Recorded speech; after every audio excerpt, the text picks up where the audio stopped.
Hello guys, this is your friend and we are back with a new fanfic.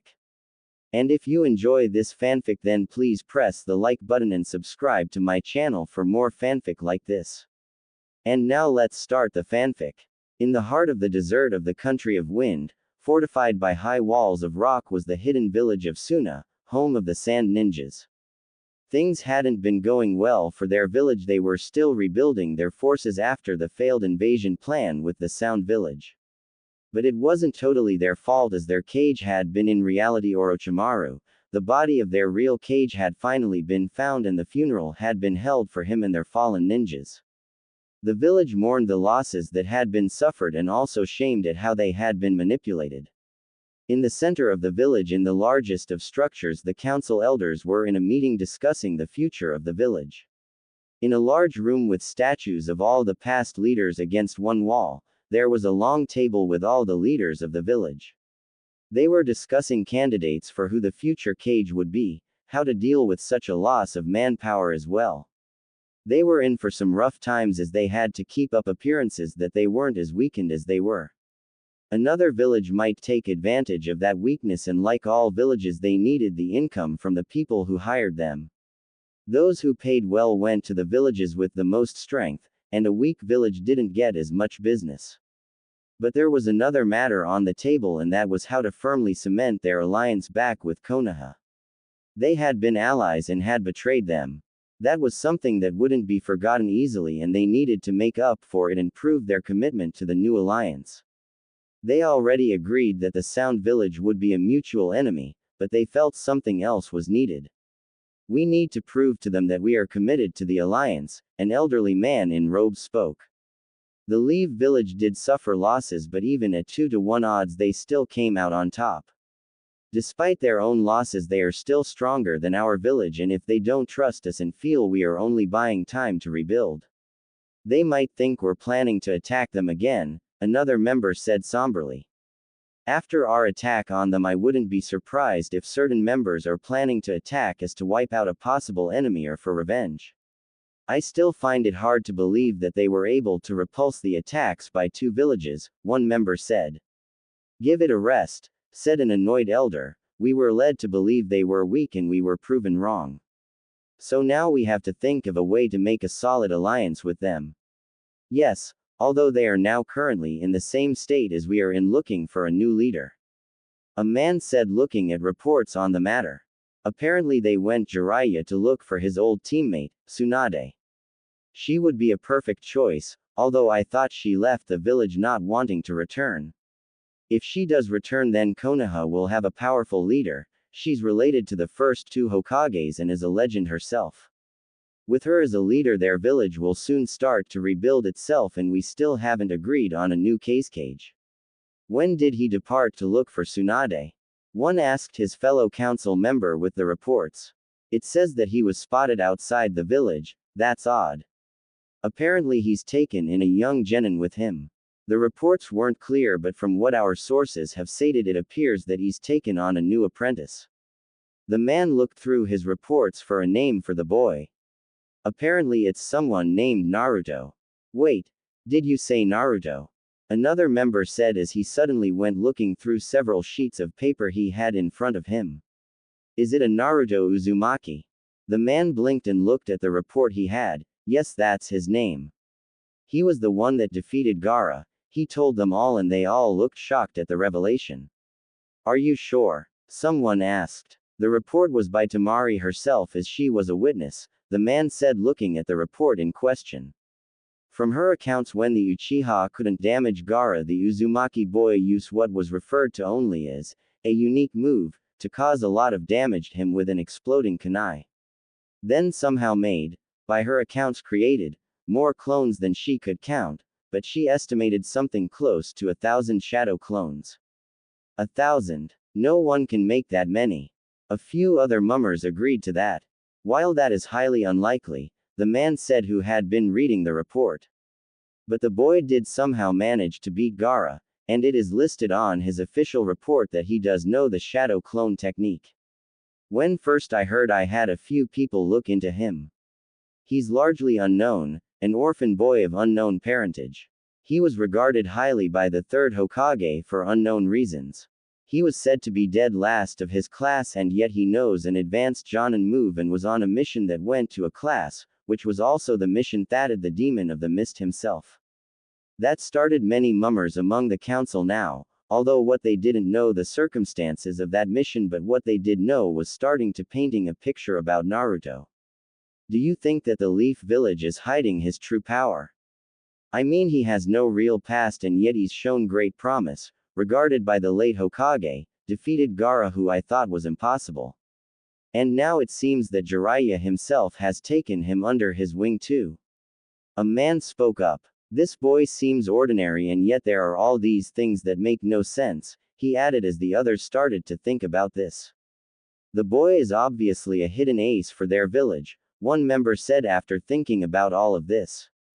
There is no way someone with this kind of school record that you mentioned could have done the things it says here.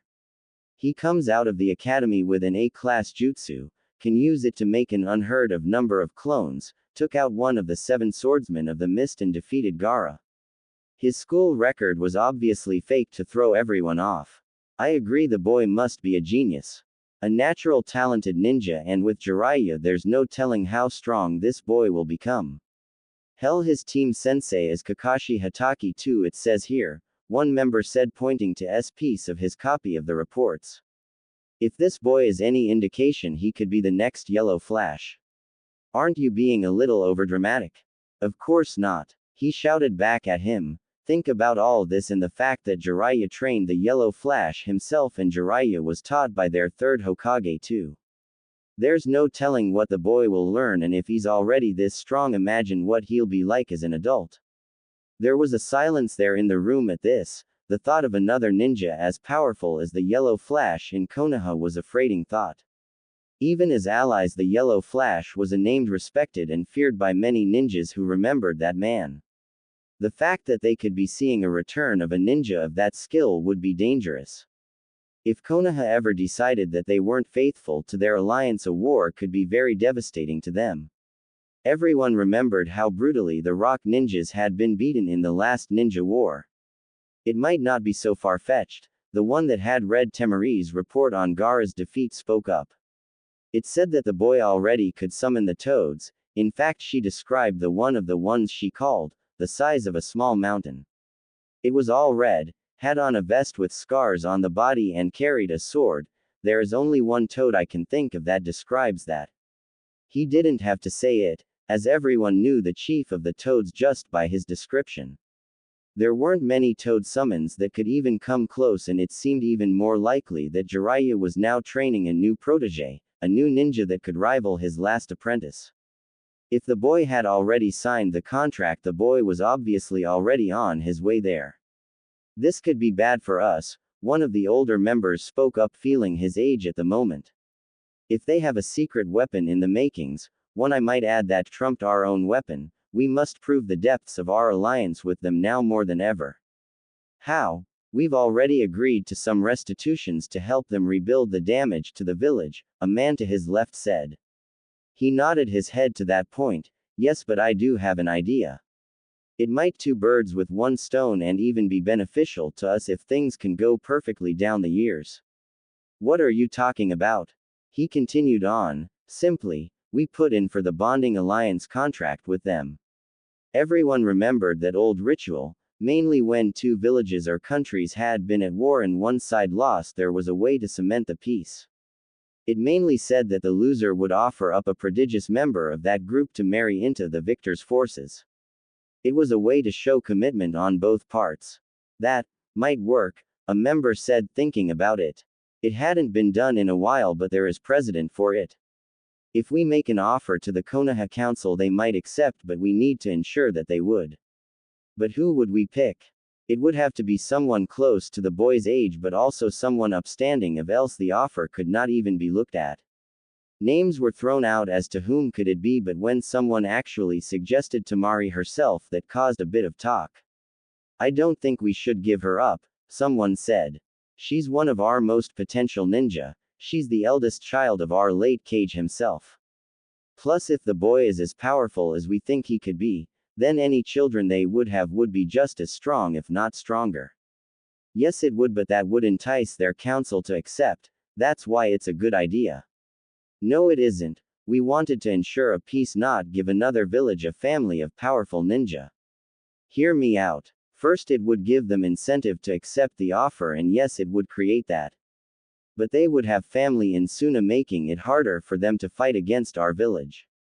And if they are that powerful they would most likely become even a Hokage at one point. If they had strong ties to our village we could rest easy. That made the council think on matters. It would be true if it happened. Having a strong family of ninjas that has strong ties to their village would be something that could benefit them down the road.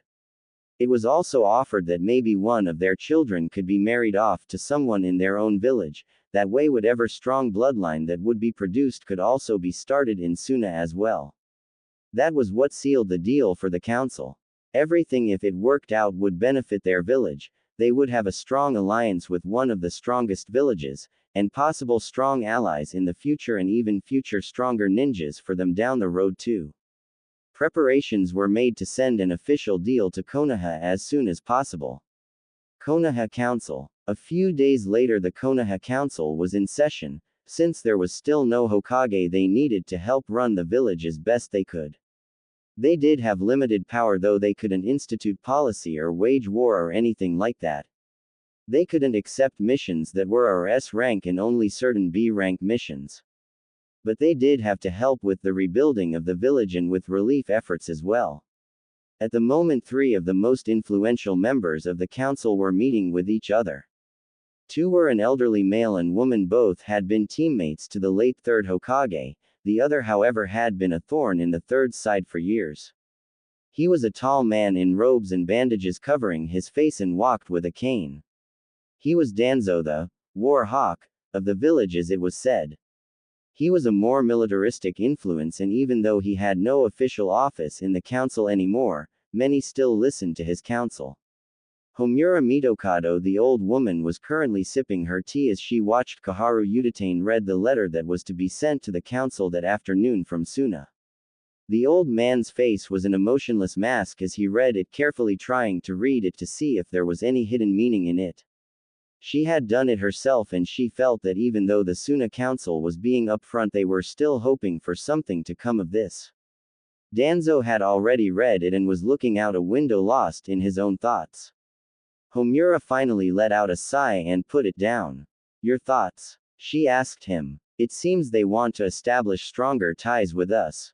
After all, they did violate the last treaty we had. Yes, although they were manipulated into it by that traitor Orochimaru, she pointed out. Agreed, although many still hold resentment over them with all the losses. Also, not one of them ever seemed to have spoken out against the plot as well, which does not do them any favors. He paused for a moment, thinking about what to say next. Although this would help heal that rift, and the person they offered for this deal is most surprising. I still can't believe they are offering up Temari, she agreed. From all reports she's one of their strongest genin. I didn't expect them to offer someone like her. It must mean they are trying to show how serious they are taking this, he said to her and then frowned. However, I don't like that fact that they requested that only the ninja of their choosing would be given to her and none other. Now normally I expected something like this, but who they chose. She didn't like it any better, I know.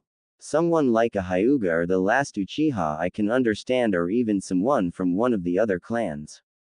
But to choose that boy is insane. I can't see why they would want him. Danzo turned around to face them. I say we agree to it. They were both shocked by this, but he raised his good hand, silence anything outburst against it. Hear me out. If we accept it, we gain a very powerful genin that could one day help us out much as her training continues. Also, what if this is a trap? If there are members that are trying to send us a spy, then would we want to argue who they want? If they did ask for someone like the Uchiha, then I would be suspicious a bit more on their actions. Therefore I think they are honest about wanting to strengthen the new alliance with this show of loyalty. We should accept also, because otherwise it would insult them and might sow some distrust with our views on the alliance.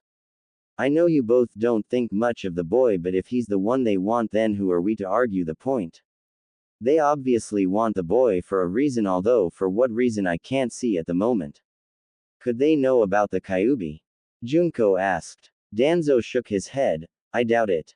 The third made it very hard for any outsider to know about it. And if they did, I'm not sure if they would choose him anyway.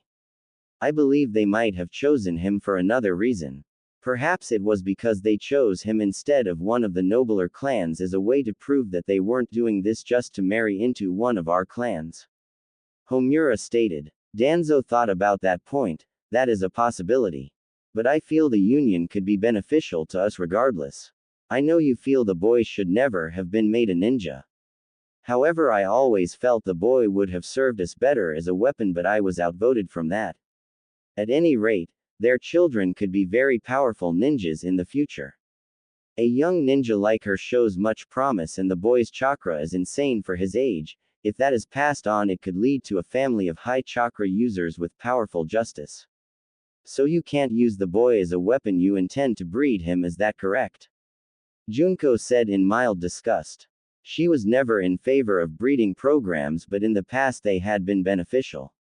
Although she could think of better people than the Uzumaki boy. Yes, Danzo said simply. It wasn't uncommon for villages to breed new and stronger generations, and if he couldn't use the boy as a weapon, then he could ensure that their village could have stronger ninja in the future. If the children were strong enough, they could be used as fine soldiers in future wars. It was just too bad that he might be a bit too old before they were ready. I do suggest that they have at least one child as soon as possible, he stated to them. After all, with children the marriage alliance is complete, and if she is a traitor and a spy, we can use her child as a hostage against her. If she's not a spy, then it would make her more loyal to the village that's home to her child. They're a bit young, aren't they? She asked him. Danzo nodded. Yes, so we won't make the demand right away, but at some point they will need to produce a child. The other two nodded in agreement. They wouldn't push for it right away, but they would wait for a bit before they did. Danzo went back to looking out the window as his mind drifted to making some new plans for the Uzumaki children. If they were born with strong talents, he would have to see if he could influence them in some way. He doubted he could do it in person, but there were always other ways. On the road, walking on one of the many roads within the Fire Country, was a tall man with long white spiky hair. He was in a red vest and had two painted lines on his face. Next to him was his young new apprentice clad in an orange and blue outfit. Naruto was walking along trying to get the next stage of the Rasengan. He had already finished the first step with the water balloons and he could break the rubber ones slightly, but Jiraiya said he wanted him to totally break the rubber balls and not just make a small hole in them. He was just about to get it too when he sneezed again. Kid, are you coming down with a cold or something? You've been sneezing like crazy for the past few days. The older man asked Naruto. I don't know, I've never been sick before in my life. Anyway, where is this teammate of yours? She should be in the next village, he told his young student. At least he hoped she was in the next village. So far all his leads pointed to here, but she had a way of running out of town once the money she owed from gambling became a bit much. At any rate, he was proud of the kid's progress. He was taking to it better than he had, not that he would tell the kid that. He had an ego enough as it was. He looked at the golden-haired boy, and just looking at him he could see Minato in everything and his mother's personality as well. He knew that the boy's parents would be proud of him and how he overcame everything to get where he was. He just wished he could have raised the boy, but he was on the road all the time with his spy network and he couldn't have done it. He should have came back more to check up on the boy, but he had thought the third would know best. He sighed to himself at how wrong that was. True, he knew that his sensei did the best that he could under the circumstances, but still he could have at least found a family for the boy. Jiraiya knew full well how lonely life could get, but then he was a hermit by choice. But he pushed those thoughts away. He didn't need them, especially not when he was going to see Tsunade as well, although how he was going to talk her into the job he had no idea. She was a very stubborn woman, but that was one of the reasons he brought Naruto along. He was just as stubborn as she was, and the kid had a way with people. If anyone could get her to take the job, it was the blonde knucklehead there. Suna. I'm to be what? The female yell was heard clear halfway across Suna. Inside a large building that was home to the late Cage, in a small audience chamber, there was Konkuro in his usual all-black outfit, only the hood was down and his brown hair was free, although he still had on his purple face paint. Next to him was his younger brother Gaara. He cast a look to younger brother. The red-headed boy was stoic as ever, but ever since that fight with the blonde-haired boy he had changed. He wasn't ready to at the drop of a hat. In fact, the usual terror people normally felt around him was greatly diminished. He just couldn't figure out what happened in that fight. Sure, it was the first and only time Gaara had been defeated, but there had to be something more to it. Gaara had for years been unstable, and now he seemed to be calm and yet controlled. He wasn't sure what was more creepy, the old monster Gaara that would you if he suddenly felt like it, or this new calm and collect Gaara that you didn't know what was going on in his head these days. He sighed and decided to enjoy the show for the moment before he missed it. They had all been called into the room by their Jonin-sensei Baki. The man looked a little nervous about something, which was odd since the man was hardly the nervous type. Although it soon became known to him why he was nervous, apparently the council had entered into an agreement with the Leaf Village. Something about an arranged marriage to smooth things over. He could see why they would want that. Despite being outnumbered, the Leaf Village had won and were in better shape than they were from what he heard. His older sister Temari had asked what this had to do with them. Well, Baki had told her that she was the one that the council had put forth for the arranged marriage.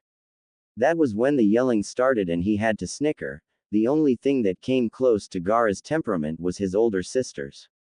The tall blonde-haired woman looked like she wanted to reach for her large battle fan on her back and wanted to use it on the adult.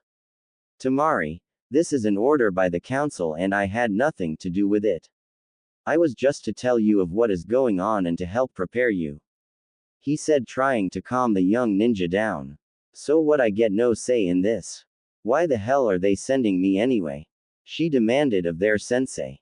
Because you are the eldest child of the late leader, so it's fitting that you are sent as a message that we are truly sorry for what we did. You're a symbol for the village that we mean peace. Temari grounded her teeth as she fumed. She couldn't believe this was happening to her. Of course it made a bit of sense, but still that didn't mean she had to like it. So I'm the sacrificial lamb, is that it? Not really, but you get the idea. Despite that we were tricked by Orochimaru, we still all went against the peace treaty we had with their village. We were in the wrong and we need to repair our relationship with their village. Since both of our forces are hurting, it will take years to get back the strength we lost. In that time we both can't afford a war with each other, as that would invite others to put a dagger into our backs when we aren't looking. He explained. Temari thought about it. True, there were a few major powers that would love to see either of them taken down. If Suna and Konoha fought a war, even if there was a winner, that winner would be too weak to protect themselves. With two great powers weakened, she could easily see smaller nations wanted to expand their borders and power, and the larger nations to wipe out a couple of rivals in the deal as well. It would mean all-out war all over, and in the end only her village and that of the Leaf would be destroyed. She gripped the top of a chair thinking about all of this. She was a Cage's daughter and as such had been trained in diplomacy and to think in the big picture.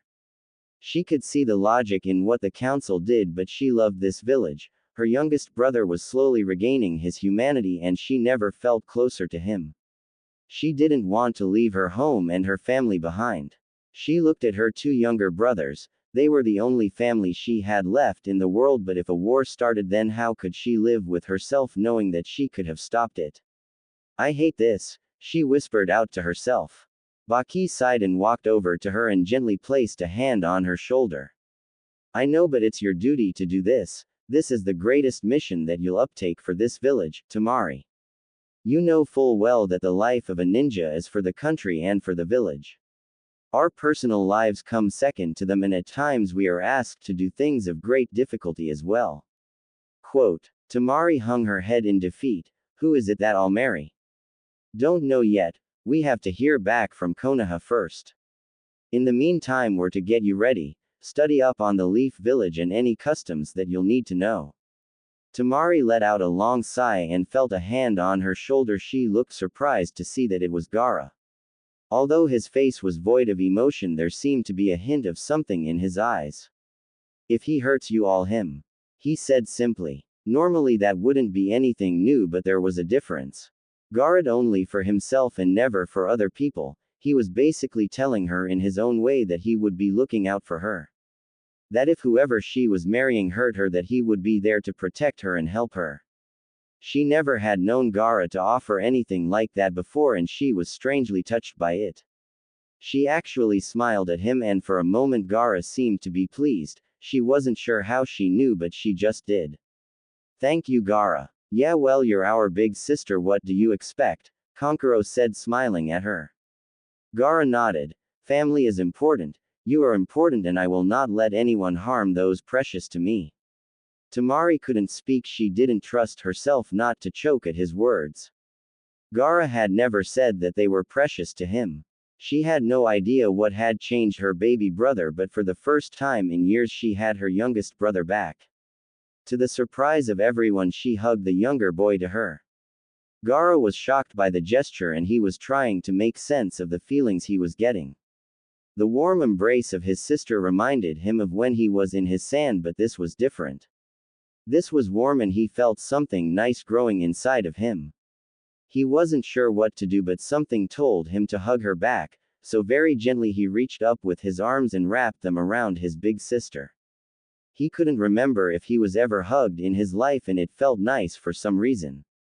He was still getting used to all the new emotions and feelings. For so long he lived for only himself and loved only himself. But Naruto had shown him where real power came from. The boy was like him in so many ways, and yet he hadn't turned into a monster. He had beaten back the darkness and had shown Gaara that he didn't have to live in darkness himself. Gaara was forever thankful for Naruto to opening his eyes to a new world, and right now he suddenly started to understand where Naruto got his true power. The feelings he had with his sister hugging him made him want to protect her and Kankuro. He would do anything to protect them, and it felt nicer than anything in the past. Baki watched on as the two siblings were hugging. He had a small smile on his face at the sight. Whatever happened to change Gaara had also healed the rift in this family. He hated that they had to take Temari away from it, but duty came first. But he would ensure that they could visit whenever they could and also have enough time together before she left as well. Finally, we're back. Naruto shouted out happily. It had taken time, but he and the old pervert of a teacher finally found Tsunade. Of course, it hadn't been easy. They got into a fight when the old woman, although he still didn't get why she hid her true age under the illusion of someone that looked to be in their mid-20s, started to badmouth the Hokages. To Naruto that was unforgivable, especially since the death of the third still hurt him deeply. The old man had been like a grandfather to him, and his death hit him hard. Well, the fight had been pretty much one-sided until he tried the Rasengan.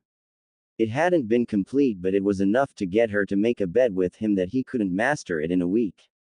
Well, after all the training he finally got it, and just in time, since Orochimaru had found her to fix his arms, and he found out that Kabuto, a fellow leaf ninja he met in the Chunin exams, had been a spy for Orochimaru all along.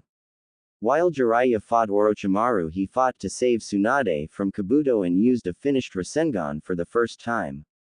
Although he blacked out from something Kabuto had done when he woke up, he had her necklace and was told they beat back Orochimaru. So then they started on home, and there he was with Jiraiya, Tsunade and her apprentice Shizune holding Tsunade's pet pig Tauntaun. Come on, you promised to heal Sasuke and Kakashi-sensei. Naruto told her, dragging her through the gates. Alright, just hold your horses, she told him as the blonde buxom women walked through the gates. She never thought she would be back here, let alone take on the leadership role of the village, but the kid opened her eyes. She smiled, looking down at the blonde-haired boy. He reminded her so much of her little brother, and his love of the village was like how her lover Dan had loved the village. Looking over the village, she had to admit, nothing much had changed on the surface. But in a strange way it actually felt a bit nice coming back. It was nicer than she had thought it would feel. She looked up at the mountain with the faces of her grandfather, granduncle, and her sensei up there with the fourth's face too.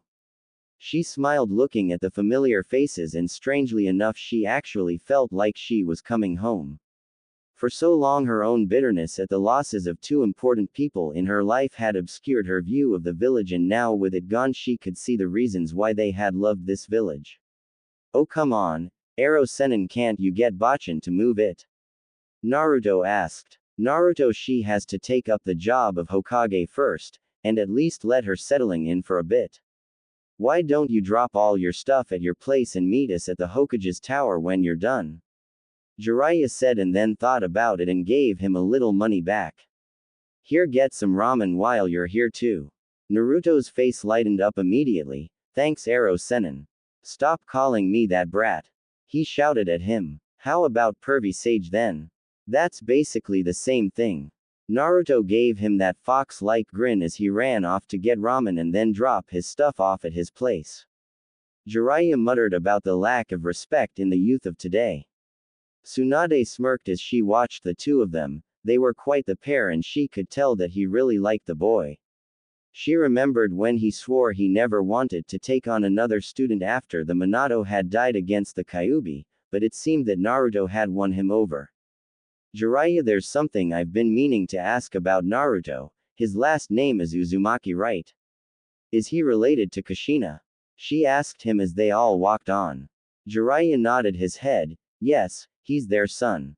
Tsunade nodded her head in understanding, but Shizune looked confused. Excuse me, but what are you two talking about? Do you know who Naruto-kun's parents are? She asked her mentor. Sorry, but that's a triple S secret, Jiraiya said. He can't know who his family is until he's old enough to defend himself. All I can say is that his father has made a lot of enemies, and they would love nothing more than to his son since the man himself is dead. His mother died in childbirth, so as far as I know he has no other family. So, he doesn't know at all? She asked sadly. He nodded solemnly. I don't like it either. But the boy must be protected, and besides the kid would blab it to the mountains if he found out. He needs to mature a bit more, but I will say this, he would have made his parents proud. I mean, damn, he did the Rasengan in a month. The kid's got loads of untapped talent that should be brought out. Tsunade smirked as they walked up to the main building with the kanji of fire on it. She ignored the gasps and points of surprise at her return. She and the others climbed the stairs as they found themselves in the Hokage's office, or her office now. She never thought that she would be the one to take up the job, and she wished it was at least under better circumstances. The death of their sensei wasn't something you took easily. On the outside it would appear that she and Jiraiya were strong, but on the inside she knew that both of them were hurting. The old pervert was like a father figure to them, and it was their teammate, Orochimaru, who hated him. It was yet another betrayal in a long list of betrayals that man had done to them in the village. As they entered the office, she had memories of her sensei sitting behind that desk in his robe, smoking, doing the usual paperwork. She gave a small smile as she walked towards it and ran a hand over the surface of the desk. It had been made by her grandfather when he became Hokage, and she found it odd how a piece of furniture had so much history tied to it. She thought she could still faintly smell a bit of the smoke in the room from his pipe. She felt a hand on her shoulder and knew it was Jiraiya. He remained silent, just letting her know that he knew what she was thinking and feeling. It always amazed her at the times that he could actually act his age. The moment was shattered, however, when there was a knock on the door and two people walked in. Tsunade and Jiraiya knew them as the third's old teammates Homura and Kaharu, who were also at least two members who sat on the council. Apparently word got around fast as the two members came in to meet her. I'm glad that we were able to find you so soon, Tsunade-sama. Homura said. Yes, we are all glad that Jiraiya was able to find you and bring you back home. Kaharu stated. Tsunade sighed as she sat behind the desk. Yes, well, it seems I'll have my work cut out for me, have to rebuild the village, familiarize myself with the current shinobi roster and such. Actually, there is one pressing detail that I think you should know about that happened while you were traveling, Homura said as he handed her a piece of paper. It was the official agreement with Suna for the arranged marriage between Naruto and Temari of Suna. Tsunade, however, didn't know that before she took the document and started to read it, and when her expression went from bored to a look of anger, both Shizune and Jiraiya were wondering what was going on. Tsunade looked at the agreement in her hands. What the hell is this? Tsunade-sama, Homura said calmly, it's obvious what it is. It's an arranged marriage between one of our genin and one of theirs to seal the bonds of the newly restored alliance we have with Suna. The council has agreed to this. She couldn't believe that they had gone and done this. Sure, it happened now and then, but so soon and between two people so young. She never was a fan of this old custom, and she had hoped that she had seen the last of this damn thing. Yes, it has, Kaharu told her plainly. Since we had no Hokage at the moment, we felt we needed to agree to this. After all, given the tense feelings on both sides from the losses of loved ones, can you blame us for trying to assure the new peace lasts? Tsunade could feel her temper rising. She knew that they set this up in a way that she couldn't step in. If she did, it could be a political disaster, and the last thing she needed was for her first moment in office was to cause political strife with Suna so soon after repairing their alliance. She looked to Jiraiya for help. Jiraiya had remained silent through this as he had looked through the agreement before passing it off to Shizune. With one of his rare serious expressions on his face, he had been thinking about what had happened while he was gone. He never liked it when people were used as pawns for the games of politicians, at least when it was for the survival of the village or for the land of fire. It was a shinobi's duty to protect them, but this just didn't sit well with him either. He also had been thinking hard on the matter, and it just seemed that there was no way to get Naruto out of this. If they did, it would be a slap in the face of Suna, but if he couldn't get him out of it, then the least he could do is to at least improve the deal. I think since the deal is already made, we can't do anything. Tsunade shot him a glare, feeling like he had let her down. However, Jiraiya said, I think that if Naruto is going to marry against his will to someone he hardly knows and at such a young age, the village in the spirit of political matters should ensure that Suna isn't insulted after the wedding. What do you mean? Kaharu asked, wondering like everyone else what he was up to. I've been to Naruto's place. As an orphan he has little, and with a wife and I'm guessing eventually children at one point. There is no way the two of them could live properly given Temari's station in Suna. She's an influential political figure. You think when she tells her brothers that she's living in a cramped apartment that the Suna council will think we just took their prize genin and shoved her into a closet? That would piss me off, that's for sure. Tsunade got a smirk on her face as she caught on to what he was doing. She looked to see the two old people hadn't thought about that. It was true that Temari being the daughter of the late Kage, and she was deserving of a decent place and way of life. She walked to her desk and sat down in the chair as she folded her hands and looked hard at the two members of the council. You know, that's right. I don't think Suna would take kindly to her treatment by allies, she said to them. Then what do you suggest? Homura asked the blonde woman. Well, given this is for a political alliance and everything that goes with it, both Naruto and Temari will need to be given a slightly higher pay grade than normal, at least until they reach Chunin and can handle things on their own. After all, the third helped Naruto out, but this is something much different, and so they both need the help of the village, or you know what could happen. Anything else? The old woman asked, a little tense. Jiraiya? Tsunade asked almost offhandedly. I think a new place to live would be another way to go, he said as if he was thinking hard on the subject. After all, she could be a permanent representative for Suna here, even if I suspect she'll be made into a leaf ninja. I'm not saying give them a palace, but with all the ruined buildings, I'm sure the council can divert some funds to fixing up a house for them to use. Maybe even hiring some of the genin to help, and of course a few things to go with it, but in comparison for keeping the peace, it's really a small price. Tsunade grinned at the two members of the council. He has a point. If we want this alliance to work, we better make sure that, as I'm sure the council will want to ensure that things go well with Suna. After all, I would hate for them to find out early just what kind of living conditions we'll be giving the young lady when she arrives. The two elders knew the hidden threat in her words. If they didn't do this, she would basically inform the Suna Council and they would not be pleased. They could in fact call off the entire thing and that would cause a political nightmare. Tsunade grinned as she could see them thinking it over. She really gave them no real choice in the matter and everyone knew it. She might not be able to get Naruto out of this, but she could at least make his life better for it. Very well. We will ensure that the council approves of this action, the old man said. It is in the best interests of the alliance after all. Konoha Hospital. Sakura Haruno was walking to Sasuke's room again. She checked on him and Kakashi daily, hoping that they would get better.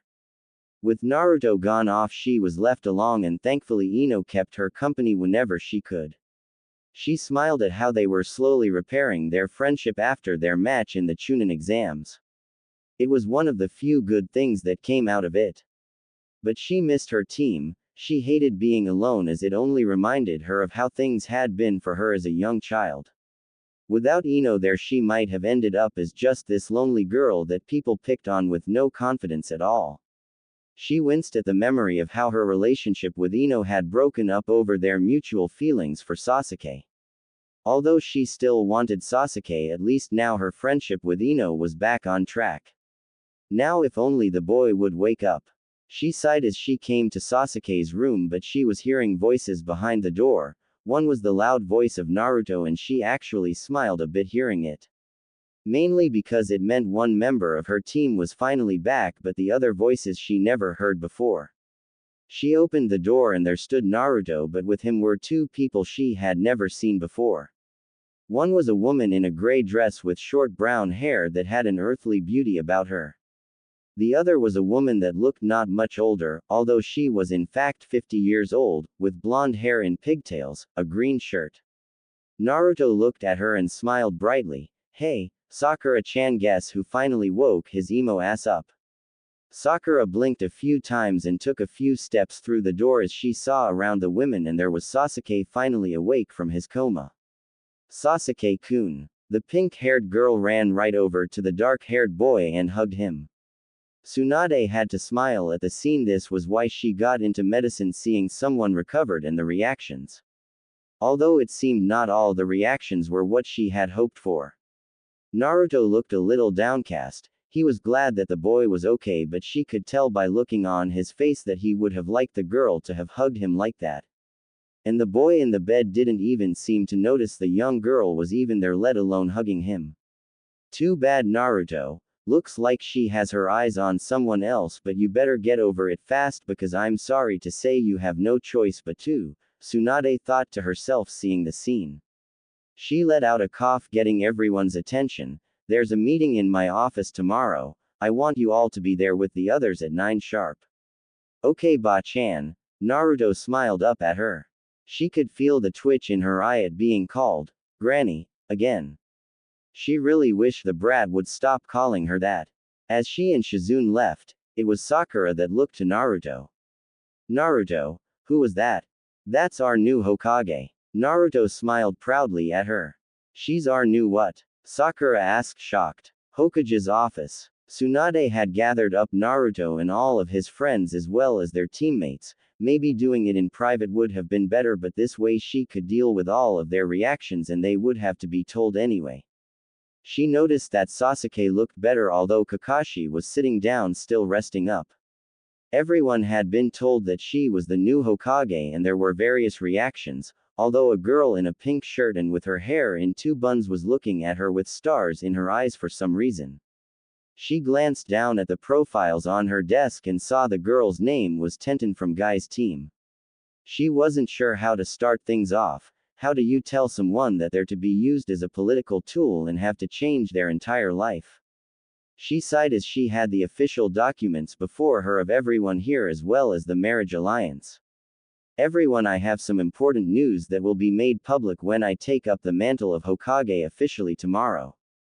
Tsunade hated ceremonies and she wasn't looking forward to tomorrow. She couldn't even drink all that much because Shizune kept telling her that having the Hokage hung over on her own appointment ceremony wouldn't look good. What is it, Tsunade-sama? Kakashi was the one to ask in that usual lazy tone. There is going to be a political marriage agreement with Suna, Tsunade told them. The Suna Council and the Konoha Council both agreed to this apparently before I was here. They seem to want to forge a stronger bond between the villages, and two people have been assigned to be the ones to marry. One young lady from Suna is coming here to become a part of our village and to marry the one that the Suna Council picked out. They're seriously going along with that old act? Kurenai, the Genjutsu master of the village, asked. Tsunade nodded her head. Yes, I never liked it either. So why are we here, Ba-chan? Naruto asked with arms behind his head, looking bored. Naruto, show some respect. Don't call her that. Sakura said, hitting him on the head. The boy face planted into the floor as Sakura apologized. Tsunade had to admit the girl could at least try to keep the boy controlled, although she wished that Naruto would at least show some respect towards her. Anyways, Tsunade said, ignoring it, the reason why you are all here is because you all have certain missions for this upcoming event. A home was picked out for the couple that will need to be fixed up, so you all will help out with this. Normally we would use professionals, but they're too busy rebuilding the village. So we get stuck building a home. Sasuke said, not liking the idea. If they really wanted something that badly, he could just buy one for them. He needed to train and not build some home for some political marriage. Well, most of you, Tsunade said, dreading this point. You see, Naruto and Kakashi won't be doing this. Huh, why's that? Naruto said, rubbing the spot on his head that Sakura hit. Kakashi sat up straighter as many of the other Jonins seemed to be catching on. Because Naruto, you're the one that Suna wanted to be married, so you'll have to have Kakashi teach you certain protocols while the others are busy. Tsunade said. The silence in the room was deafening. Everyone looked at Naruto, who looked like he was frozen in place. He blinked several times as thought he didn't believe what she had just said, and no one could really fault him for it. Tsunade was waiting for the explosion that would erupt pretty soon. She didn't have to wait long. What? The yell was heard all over the building and a bit outside of it too. Everyone's ears were also ringing slightly from the loud ninja's voice. What do you mean I'm the one getting married? Question mark.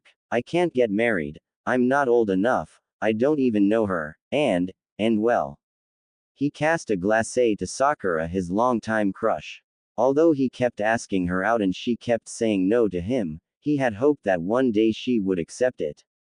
She hadn't been as mean as she used to after the whole Chunin exams. She had even started to be nicer to him. But now he was being told that he was going to be married to some stranger.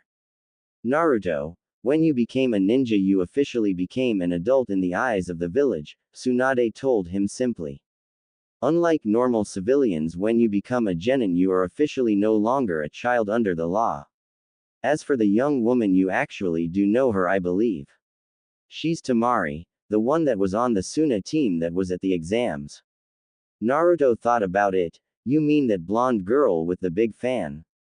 Gaara's sister and the one that beat Tenten. At that mention, Tenten's head hung down as she felt really depressed. Why did everyone have to bring up her match against Temari? Okay, sure, she hadn't even touched the older girl, but it was just bad luck that she had been paired up against someone she had no skills against. She was a weapons user and the other girl had been a wind user and had blown all her weapons away. She also really didn't want her idol, Tsunade, to hear about her embarrassing defeat. Well then, I won't do it, he said, crossing his arms. Tsunade looked at him for a moment. Everyone, can you leave the two of us alone? As everyone filed out, she got out from behind her desk and stood in front of Naruto. He was looking down at the ground and she felt sorry for the kid. But he had to grow up sometime and he had to realize that being a ninja meant sacrifices. Naruto, I know this isn't fair, but this is an important thing that you have to do for the village. But I hardly know her. And what about Sakura-chan? He asked her in a soft voice that didn't seem to fit him. She sighed. Naruto, a ninja's life is about sacrifice and doing the greater good. You want to become Hokage one day, right? Well, when you're Hokage, you have to realize that you'll have to make tough choices. You'll decide on who goes on missions, and sometimes you'll be sending people out who you know will die. It's not always pretty, and you can't save everyone, but you have to understand. For the Hokage, the village must come first. I tried to think of a way out of this, but to do so would have caused a political incident. I'm sorry, Naruto, I tried. The best that me and Jiraiya could come up with was to make your life a bit better with it. You mean like the new house? He asked her. Although he liked his apartment, it wasn't fit for more than just him really, and living in a real house was something he never thought that he would be able to do. Plus a little pay rise, but it was the only thing I could do. This was done before I got here, and so I wasn't in the loop when it happened. Naruto, you have to know that this is most likely the most important duty, the most important mission you could take up for the village. You could always say no, but there will be consequences, so I want you to understand that. Naruto thought long and hard about it. Sure, he didn't want to do this, but this was something important for the village as well. He never went back on his word, and he always completed his missions. Naruto thought about what could happen if he didn't do this. Although he wasn't sure what exactly would happen, he guessed it wouldn't be good if this was really important. How much trouble would be caused if I didn't do this? A lot. Our relations with Suna could be damaged, and it could really harm our alliance, and given both our weakened states, it wouldn't be good for either of us. She told him. Naruto took a look out the window for the village. It was true that he loved the village more than anything. It was his home despite how most of the village had treated him in his life. This was his home, and the third Hokage, the first person to acknowledge him and show him kindness, had died to protect this village. In that moment he knew that for a Hokage you had to do whatever it was for the village, even to give your own life. If the old man could give his life, then this wasn't as big a deal. Okay, I'll do it, he said softly. Tsunade smiled down at the boy and placed a hand on his head. He looked up and gave her a small smile in return. She knew that this wouldn't be easy for him, but maybe there was hope for it after all. He wouldn't be alone in life, but she just hoped that the two of them could learn to like one another, as being trapped in a loveless marriage wasn't something she wanted for him. Meanwhile, outside of her office, the others were already talking about the big news. I can't believe that Naruto of all people is getting married, Ino whined. I mean, I don't want to marry just yet, but still I never thought that the first of us to get married was him. Would you have preferred that they set you up with someone from Suna? Shikamaru asked her, resting against a wall. Yeah, what if you had been set up with someone like that Gaara guy? Choji asked her. Don't even joke about that. Ino yelled at them both. The thought of being married to that scary red-headed boy from the exams would have been a nightmare. Not only would she had lost her chance at Sasuke, but that Gaara guy was just really scary. Hey, Kiba said as he walked over to them with Shino in tow and Akamaru riding on the boy's head. You guys seen Hinata anywhere? She looked kind of upset, and we wanted to see what we could do to help. I haven't noticed, to be honest, Ino said, looking around and not seeing the shy girl anywhere. Why not ask him? Shikamaru pointed to Neji. It stood to reason, since he was Hinata's cousin, plus with his eyes he could find her easily enough. Although both Kiba and Shino hadn't liked the guy for the longest time, not after near-lying Hinata in the Chunin exams when they fought against each other, but after Naruto had beaten him, the guy had changed. Sure, he was still uptight like most Hyuga, but the malice in him was gone. He had even been nice to Hinata again, and she had never been happier. They walked cautiously over to the older boy who was with his team. Hey you, Kiba said to him, earning a glare from the Hyuga prodigy. Yes. You know where Hinata ran off to? She was upset and we can't find her. Kiba said. What happened to get her upset? Tenten asked them both. We are uncertain, that is why we are searching for her, Shino said in that usual monotone voice of his. Neji closed his eyes as he activated his eyes. The veins on the side of his face enlarged as his eyes looked more strained. He could see all around him, and through anything. He started his scan within the building and then moved outside of it. They waited for him to finish, and after a few seconds he deactivated it. Well, Kiba asked him. She's in good hands, don't worry about it. Neji told them simply. Outside the building, Hinata was on the ground hidden from view as she was crying. When the new Hokage told them that Naruto was being forced into a marriage, she felt her young heart break. For years she had liked Naruto, he was everything that she wanted to be and he never gave up. When she had been fighting, Neji, it had been him to cheer her on, it was him that gave her the strength to get stronger and to improve herself. He had given her the old Neji back that she had missed for years. Every time she tried to say something to him, she stumbled over her words. Just once she wanted to tell him how she felt. But she had waited too long and now it looked like she would never have her chance with him. She silently cried her heart out until she felt a familiar arm around her.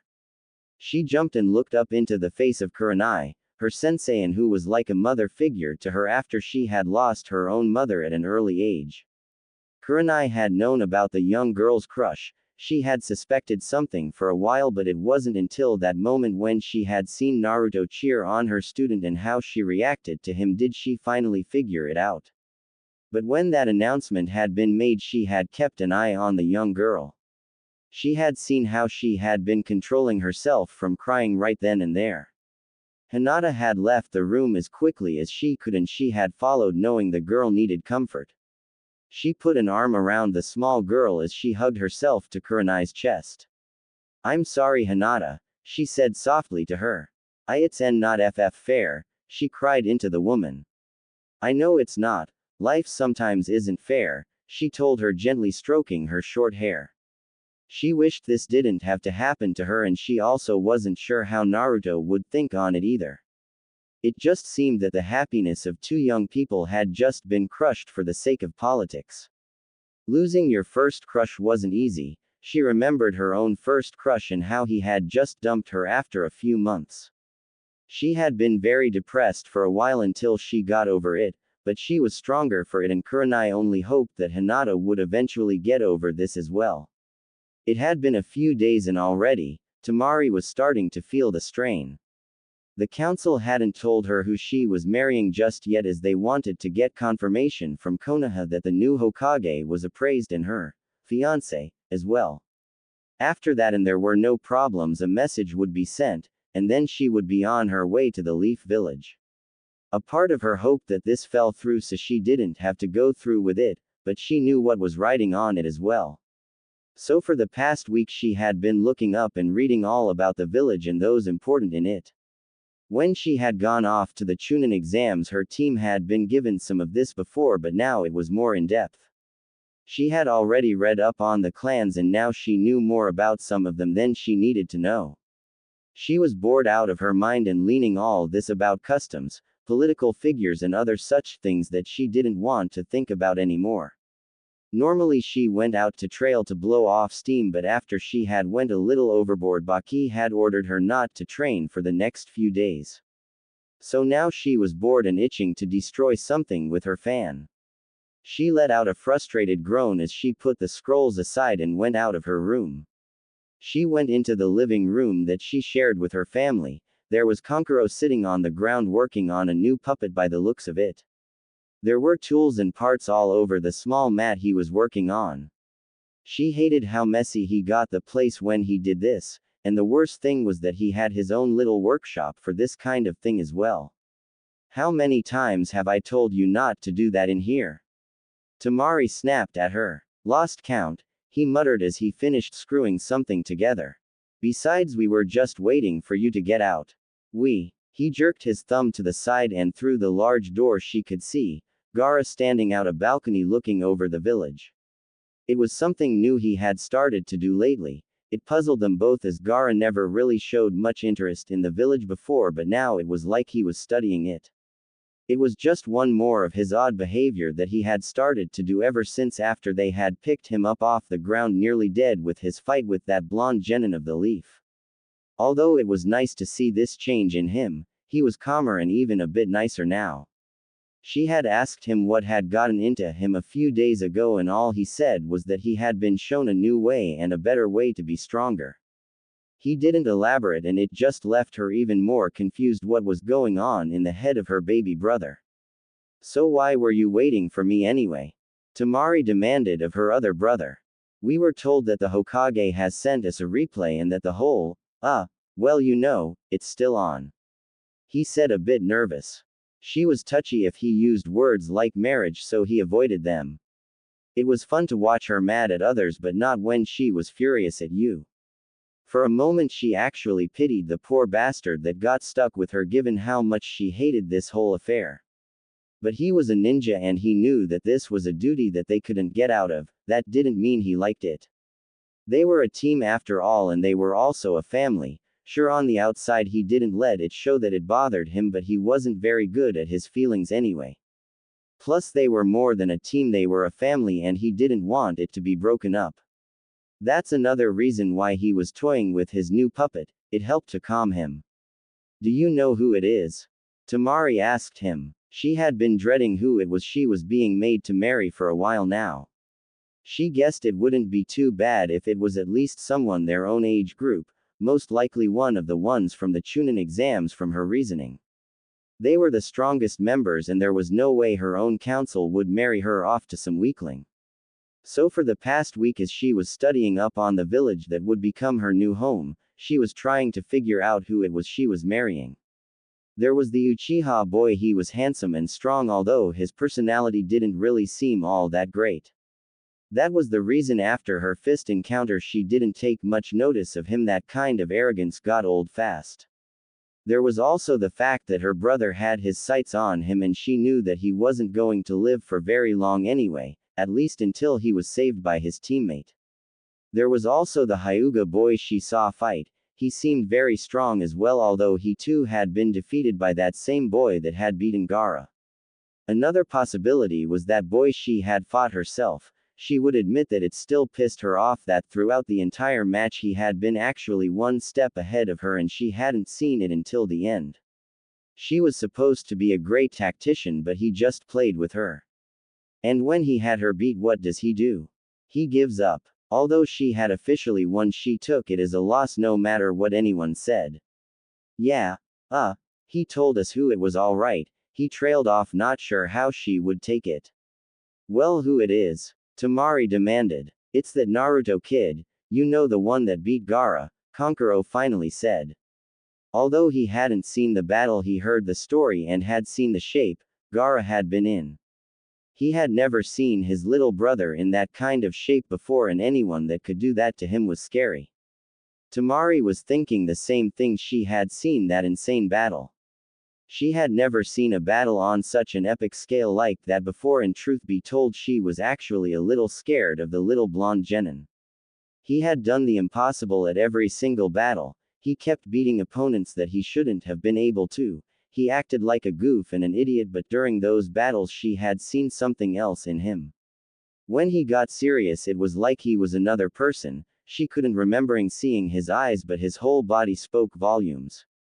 And now she was going to marry him. She wasn't sure what to think at the moment. The boy was too much of a mystery to her and the fact that he was stronger than he let on was another thing. She had to sit down at the moment as she was thinking about her future husband was going to be. He came off as such a loud-mouthed idiot but given what she saw was it just all an act? She looked to see that Kankuro was a bit at odds with it as well as he too didn't know what to think of the boy that defeated their once murderous little brother. I approve. Came a slightly gravely voice and everyone turned surprised to see Gaara was now in the doorway looking at them with that neutral expression of his. What? Temari asked him. He's a good choice, Gaara said in the same dead tone. But after what he did? Temari asked him. She honestly didn't get this at all of them. Gaara shouldn't even like the boy after defeating him. But he had been a changed man after the event, but still to just actually accept this didn't make any sense. Gaara, her older brother, asked the younger. He's a good person, Gaara simply said and turned back to stare out at the village again, leaving his family just as confused as they had been without any more explanation. Temari just never understood her youngest brother and now she was even more confused than ever. What could he mean that Naruto was a good person? Just a short time ago he was a murderous monster and now he was all of a sudden saying and doing things that constantly surprised and confounded her. And he approved. That didn't exactly go well with her. Did that mean that Naruto was even worse monster than he was? No, that didn't make any sense at all. At any rate, Temari, with this final confirmation you should start packing. You'll be leaving for the village soon, Baki told her. She sighed as she slumped down a bit. She cast a look to her family. Who knew when the next time she would see them? Well, the wedding of course, but after that she wouldn't see them all the time. She got up and headed for the door. If her time was limited in this village, then she was going to go for a walk. She wanted to have some memories of her home before she left and to have one last good look around her home. The next time she saw it, who knows how much will change when she next visited anyway. Konoha. Naruto never liked school. It was very boring at times, although Iruka had made it kind of nice, that is when he didn't get into those boring lectures. So now Naruto was feeling he was right back in school. As he was sitting at his kitchen table looking over his books, he felt like he'd rather do what Shikamaru did and fall asleep. Naruto, are you paying attention? Kakashi asked him across from him. The man was leaning back looking lazy as he had been teaching Naruto all the things he would need to know.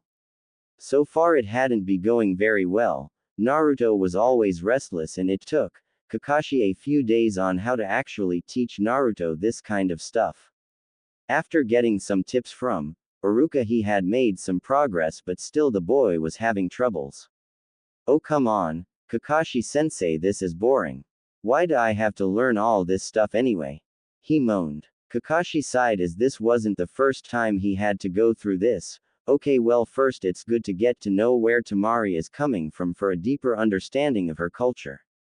I mean, what if there is something that's offensive to her culture but isn't to ours? You really don't want to piss her off for the wrong reasons, right? Naruto thought about all the times he had accidentally pissed off Sakura, and Temari was just as scary. Plus she had that huge metal fan as well, and he suddenly got a mental image of an angry Temari slamming her huge fan onto his head. Naruto broke out of the daydream with a shiver. Now then, you should also familiarize yourself with certain diplomatic things as well. Well, the first part one get, but why that? Naruto asked him. Naruto, this is going to be a major political marriage, which means that you two will eventually have to meet and greet with several of the clans and members of the council in official functions. As she's also a representative of Suna, she'll be most likely be used as a link to her village for official means. So that also means that you'll be going with her to Suna at times on official business, and you need to know this so you don't make any major political embarrassments. Although he knew that would be a miracle, as Naruto always seemed to have a way of getting into trouble even when he didn't mean it at times. Oh man, Naruto grumbled. Naruto, you want to be Hokage one day, right?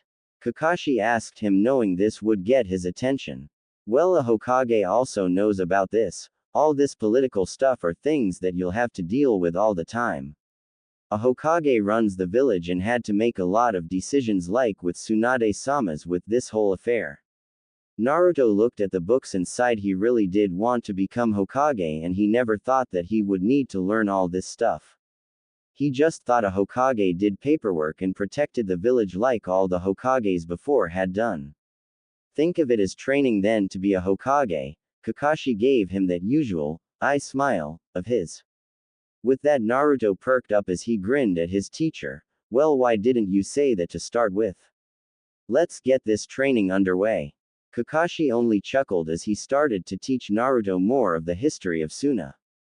Later he would get him up to date on the tea ceremony, proper manners, and later on he would give him a break for ramen to help him relax a bit. While he started to study, Kakashi took the time to think on this whole affair. He didn't like the fact that Naruto would have to be put through this, but he knew how things went in the ninja world. All things being said, there were a lot worse duties that a ninja had to do. He had seen and done a few back in his time in Anbu. One of the reasons why he left it, to be honest, was that he didn't want to do those kinds of jobs anymore. But Naruto was another matter. While looking at the blonde, he couldn't help but see his father. There were times he wished he could tell Naruto about his parentage, but he was under orders from the third. He couldn't tell him no matter what until he was strong enough to defend himself, and he wasn't. But he tried his best. The training and missions he had them do was a way to start off. It was obvious that Sasuke was more advanced, but then again he had help when he was younger.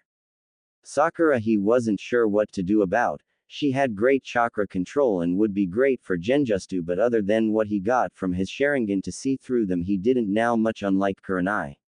Then there was Naruto, who always wanted to be trained and took to it with a dedication that he liked to see. If only he'd calmed down and relaxed when he learned things, it would come a bit more easier for him. There were times when he felt putting his team in the Chunin exams had been a mistake, but they were a good team and it had brought out in them their inner strengths. He did wish he could have helped Naruto more, but honestly he didn't expect him to beat Neji. Do good, yes, but he had wished he could have seen that win. But after he saw what happened to Lee, he had to train Sasuke or the boy would have gotten, and he owed too much to Obito to let the last of his clan die. The teacher he had found was the only good one he could find. Although he learned he found a better teacher, it was a good thing too. Naruto was always full of surprises, and he was wondering that maybe he should keep that in mind in the future. At any rate, he was worried how Naruto would handle this. This was a major step, and despite everything, he wasn't exactly the most mature person. He only hoped that Naruto's ability to touch the hearts of people worked on Temari as well, because he didn't want to see his student trapped in a loveless marriage. Plus there was the problem with Sasuke as well.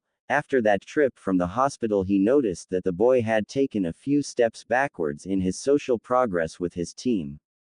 He was also worried about that seal on the boy as well. It seemed to be reacting stronger for him than it was with Anko, who had been given on to.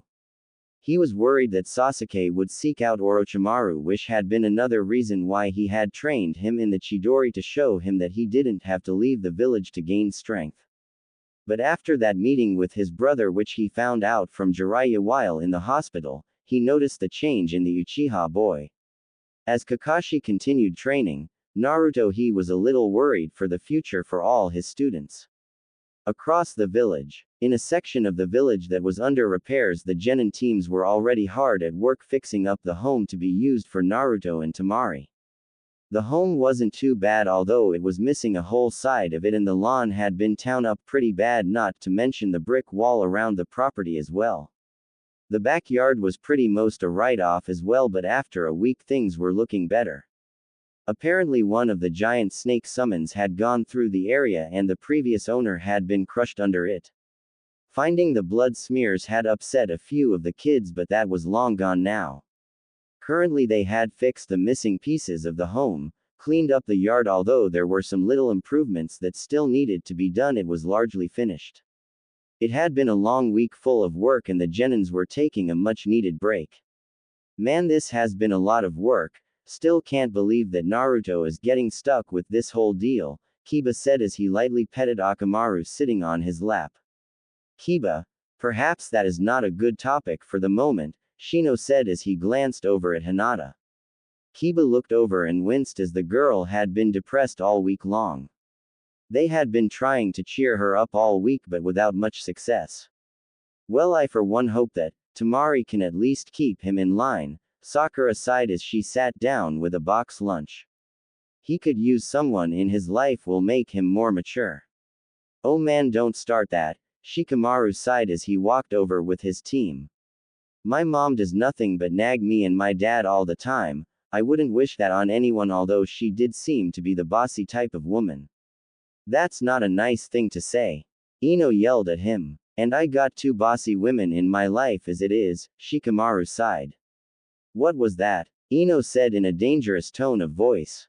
Well, at least he's getting a nice home out of it, Tenten said as she was walking with Neji towards the group. I mean, that's an improvement, isn't it, Sakura?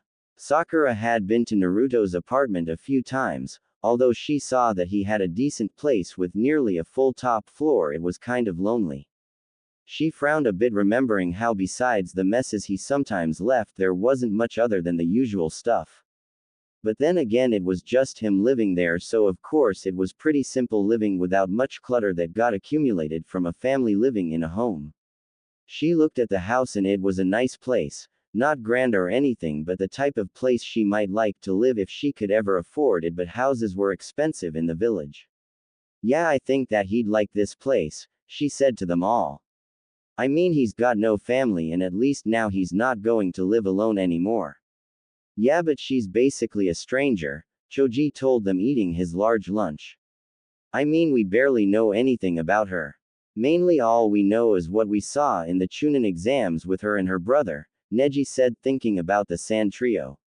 Sakura bit her lip as she thought about something else. Hey, how is Lee doing? I haven't been able to visit him lately with all the work.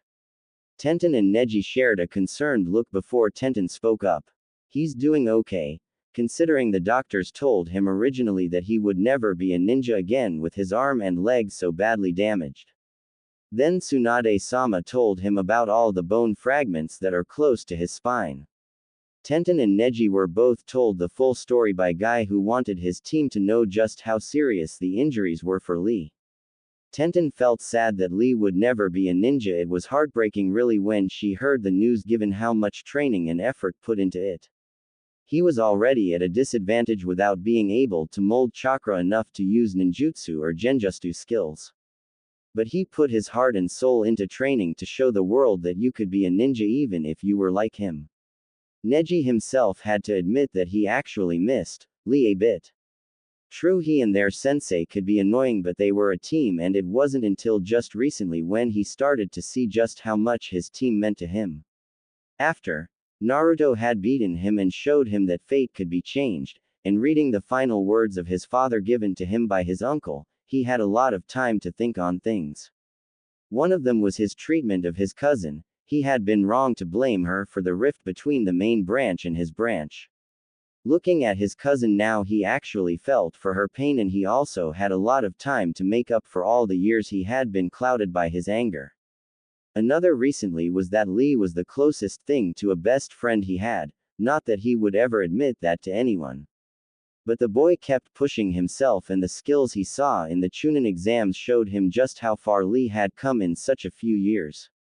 He actually admired Lee's dedication and skills and how it seemed that Lee would never be a ninja again, and it actually made him angry at how cruel life was. He knew, of course, how cruel life could get, but something like this just didn't sit well with him. So, he's never going to be a ninja again? Sakura asked, shocked to hear this. She felt so bad for Lee for the same reasons. Well, I heard that Tsunade-sama is working on it. Tenten hoped if anyone could heal Lee, it would be her idol. Yeah, I heard that's one of the things that Naruto brought her back to the village to do, Shikamaru stated, remembering a meeting with Naruto after he had been made a Chunin. Hence why he was in charge of this little project while their Jonin teachers were off doing who knew what. Naruto had been taking a break from his studies and they caught up a little before he had to go back for his lessons. Well then, I hope Lee gets better then, Sakura said. At first she hadn't liked the boy, but it was just another thing that had changed during the Chunin exams. It seemed that moment had changed all their lives in some way or another. She had seen how hard Lee fought to not only save her, but during that fight with Gaara. Suddenly something hit her as she looked at Tenten and Neji. Hey, are you two going to be okay with Temari? I mean, after what her brother did to Lee and all, plus she did beat you too, Tenten. Sakura asked, worried. Neji crossed his arms with that usual unreadable expression on his face. I may not like her or Gaara, but she's being forced into this as well, I would think. She's being forced to leave her village to one where she will most likely face hostility, as I doubt many have forgotten or forgiven Suna. Tenten sighed. Okay, so she beat me. I may not like it or how everyone keeps talking about it, but he makes some good points. She's going to have a hard enough time as it is, and I can't blame her for what Gaara did. Sakura still was scared of Gaara. She had seen him transforming into that monster until she had blacked out. She wasn't sure how to react around Temari, and she really hoped she didn't have to see Gaara anytime soon. She didn't choose this, Hinata thought to herself. I've been so sad that I'll never get the chance to tell Naruto how I feel that I never thought about, Temari. She's being forced into this most likely and she'll be alone in a village that will most likely hate her. It's not like she's stealing Naruto or even had her sights on him. I don't remember her even looking at him all that much. I shouldn't blame her for things beyond her control either. I've been blaming her for this just like how most will blame her for how her village betrayed ours and attacked. Although she was still hurting over this, it wasn't right to just ignore others. She knew that Naruto didn't like the idea and who would. Although she would have secretly loved the idea of being arranged to marry Naruto, it just seemed like that dream was gone forever. But the thing she admired in Naruto the most was getting right back up and keep on trying as he never gave up.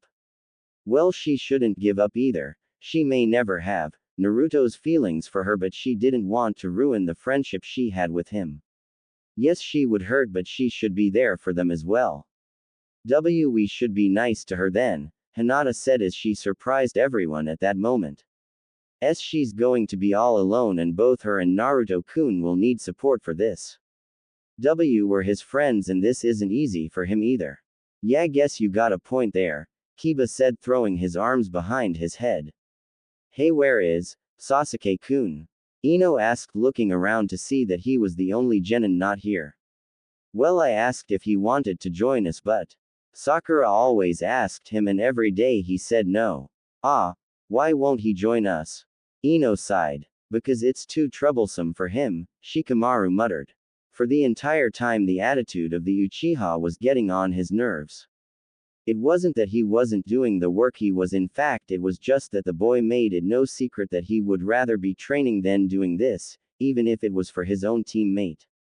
Shikamaru was just glad this was nearly over with, a new coat of paint and a little maintenance work and it should be good to go, at least he hoped.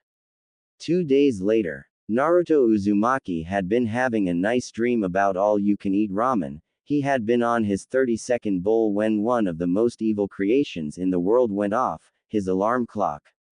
The hellish ringing woke him up with a start and a minor heart attack as he yelled out in surprise. While struggling with his blanket, he got entangled and fell off his bed onto the floor. He sighed, taking this as a sign that this wasn't going to be a good day. Hey, wait, wasn't there something I'm doing today? Naruto muttered to himself. When he got up and looked around, he saw that his place was cleaner than normal and lots of boxes. Oh right, I'm moving today, he sighed.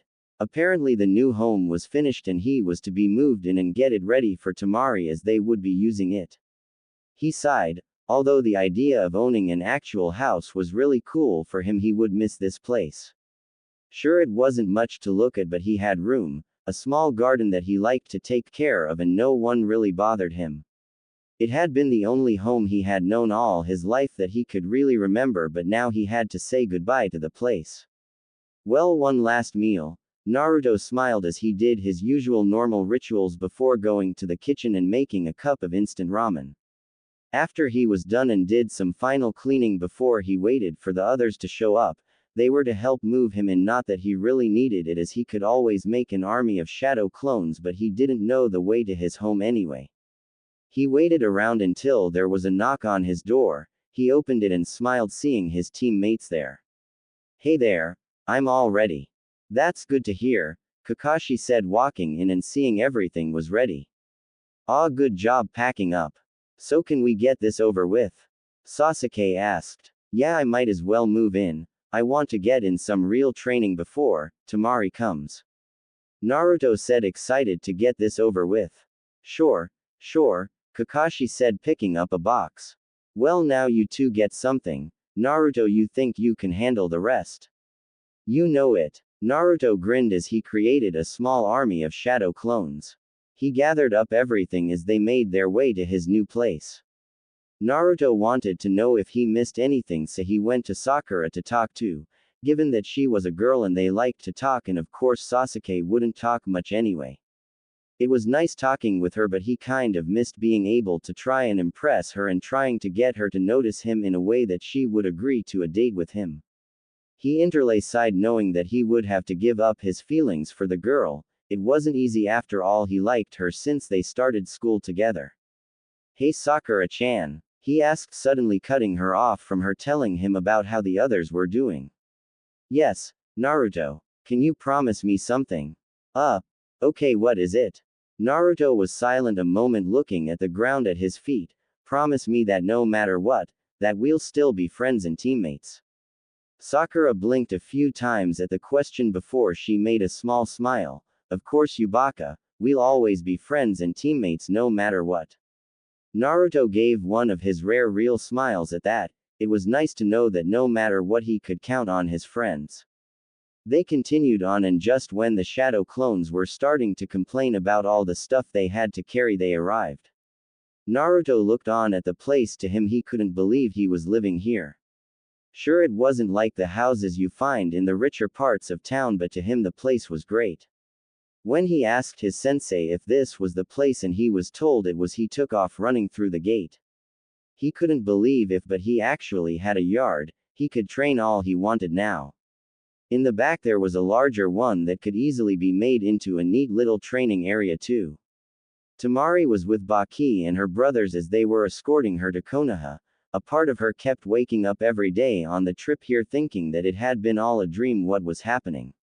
It just seemed so unreal to her, but the closer she got to the village the more real it seemed. They stayed in inns on the way, but each day and every step just seemed to fill her a little bit more of dread. In truth, she loved being a Suna nin, and she loved her village even given how it had treated her youngest brother and what had been done to him. But the fact was, she was no longer going to proudly wear the Suna symbol around her neck, but one of the leaf.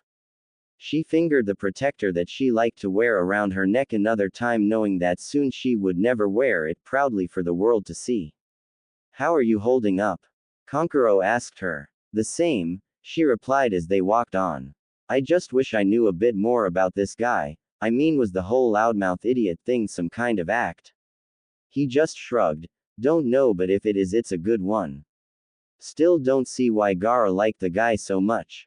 Still couldn't get him to elaborate. She sighed as it was more of a statement than a question.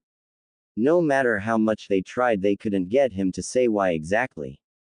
It was almost like whatever happened between him and the blonde was private, but then again Gaara also wasn't the most open person even before his new change of heart. Well, looks like we're here, Baki said, breaking Temari from her thoughts. She sighed seeing the massive gates. When she first saw them she thought them impressive. Now looking at them she realized she would be seeing them for the rest of her life as she left and returned to the village. She could see several people already waiting by the gates and guessed it was their welcoming committee. She tried to get ready for this, but in all honesty, how could you get ready for something like this? She just hoped that with time she could learn to accept her fate and deal with it.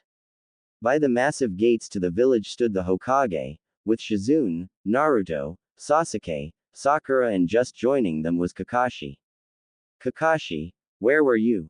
Tsunade demanded as the man was already late, but that was nothing new with him. Sorry, I had to help a little girl find her cat, he chuckled and rubbing the back of his head. Lair. Naruto and Sakura yelled at him. Now that isn't a nice thing to say to your sensei, Kakashi said to them. Well, maybe if you showed up on time for once we would have more respect for you, Sakura said, crossing her arms as Naruto was nodded his head in agreement. Then she turned to her orange-clad teammate and sighed, looking at him. Seriously, Naruto, couldn't you find something decent to wear? I mean, you want to make a good impression, don't you? What's wrong with this? I always wear this, Naruto said, looking down at the orange and blue jumpsuit. Don't you have anything that isn't so orange? I like orange, he said in defense of his favorite color. He didn't know why, but he just liked his suits because they had so much of his favorite color, plus they were durable, warm, and had lots of pockets, and for all the pranks he pulled over the years that came in handy. Enough, Tsunade said, getting the kids' attention. Looks like they're arriving. They waited as the four sand shinobi came up to them as Tsunade took a step forward. Greetings, as the new Hokage, I formally welcome you to the village hidden in the leaves. Temari was shocked that this was the famous Tsunade the Sannin.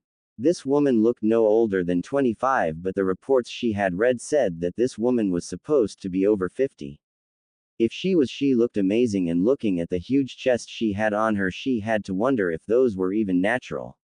She looked at her other companions and she could see that Baki was trying not to stare. Gaara looked like he was staring at Naruto, but without the bloodlust she normally would have expected. Her other brother, however, was making no attempt to not look at the Hokage's cleavage. She smacked him on the back of his head. He gave a look, but she gave him a hard glare before he opened his mouth.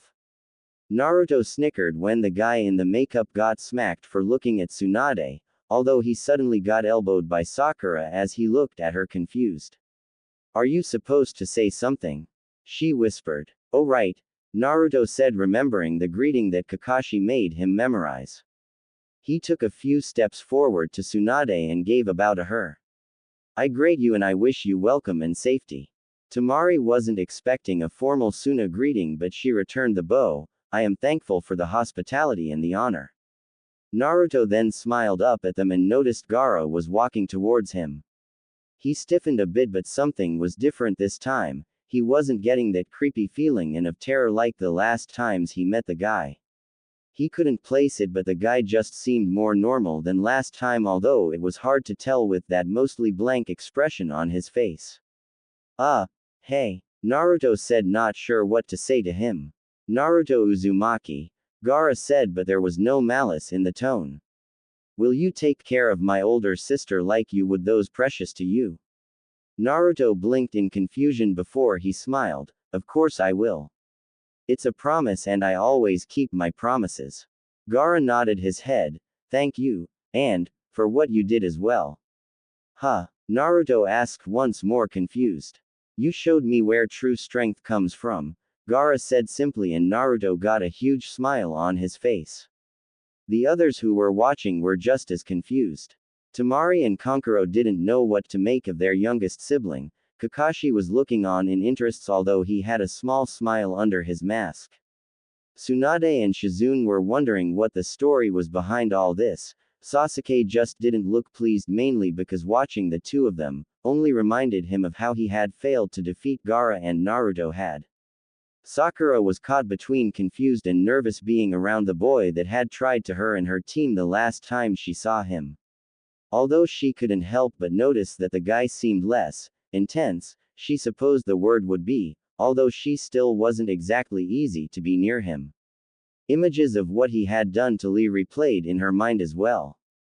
"Well then," Tsunade said, breaking the moment, "I think Naruto should show Temari their new home. The three of you, I've made arrangements to be put up in one of the hotels in the village. Tomorrow at 10, I want everyone in my office as we officially swear Temari into the Leaf Village and also her place in Team 7. Huh? She's going to be in my team?" Kakashi asked. "If you weren't late all the time you'd know that," Tsunade told him, a small vein growing on her head. "Since there are no open slots and given the circumstances, I've allowed her to be placed in your team." She also secretly hoped that it would help Naruto and Temari get to know each other better through the experiences. Kakashi rubbed his chin. Okay, that shouldn't be a problem. But I'll need a week to evaluate them and get their teamwork up to speed before any major missions. D ranks should be okay for now, but I need to see what she can do and think of new team tactics with her as well." Tsunade nodded her head as it sounded okay for her. "Hey, shouldn't you have more stuff?" Naruto asked Temari, seeing them only carrying travel bags and such. "All my stuff is sealed up in scrolls since there is no way I want to haul all that crap all the way here," she told him.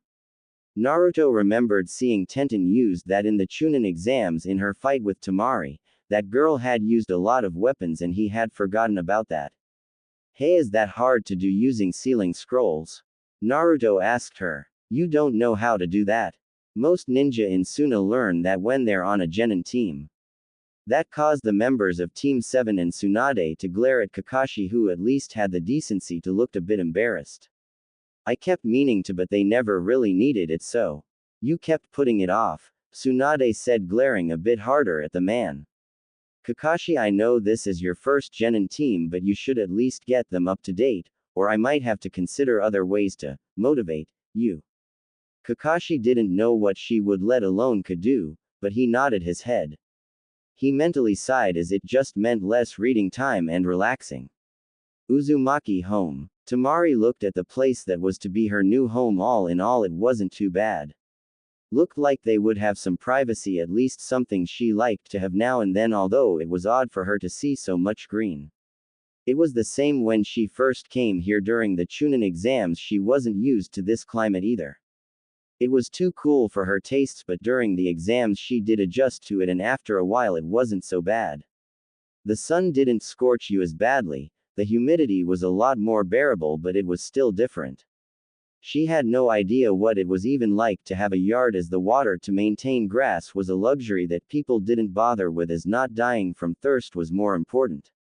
Well, come on. This place is great. Naruto said, smiling, eager to show her around. There's this nice backyard that I think we can turn into a nice training area, that is if that's okay with you. Temari shrugged, although it did sound like a nice idea to her. Whatever the shorter blonde was, at least he was somewhat practical.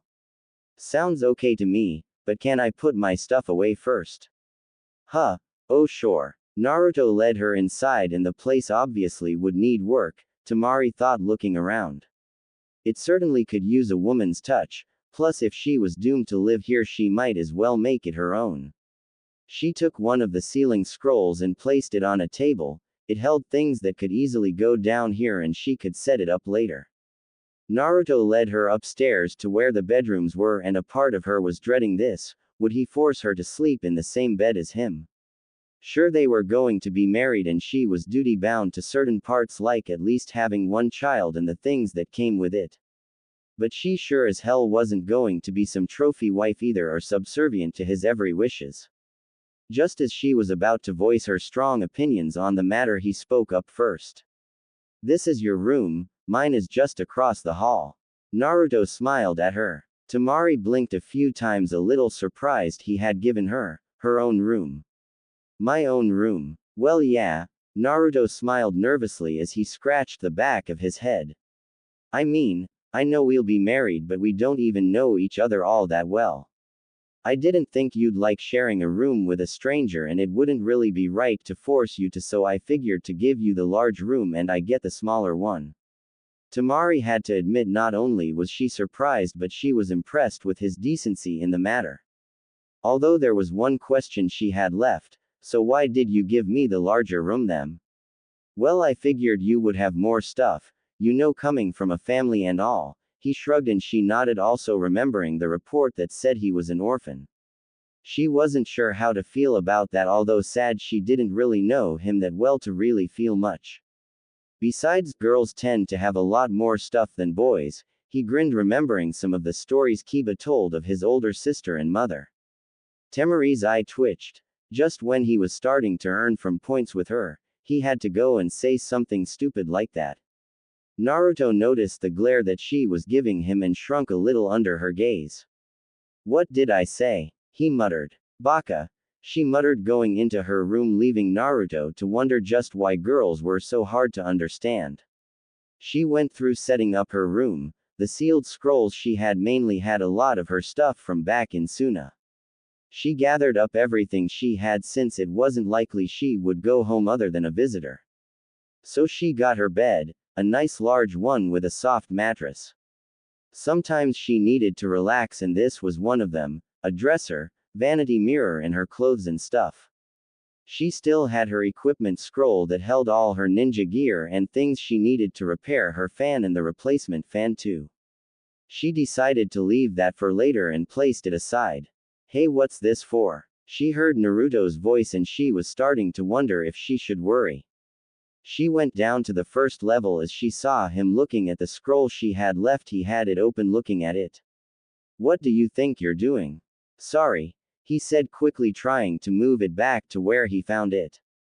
It just looked so cool and I wanted to see how it worked. Temari was once again wondering if he really was like this or if it was an act, although she didn't know what he would bother to keep it up around her. Fine, I'll show you, but in return you got to help me set things up. Naruto eagerly agreed with her as he watched as she used the scroll to bring out the items in it. It was basic stuff like a couch, lamp and several other things. Naruto helped her to set up the living room, and by the end of it things were looking a bit better now. She put up a spare picture of her and her brothers up as the place felt a bit better with it.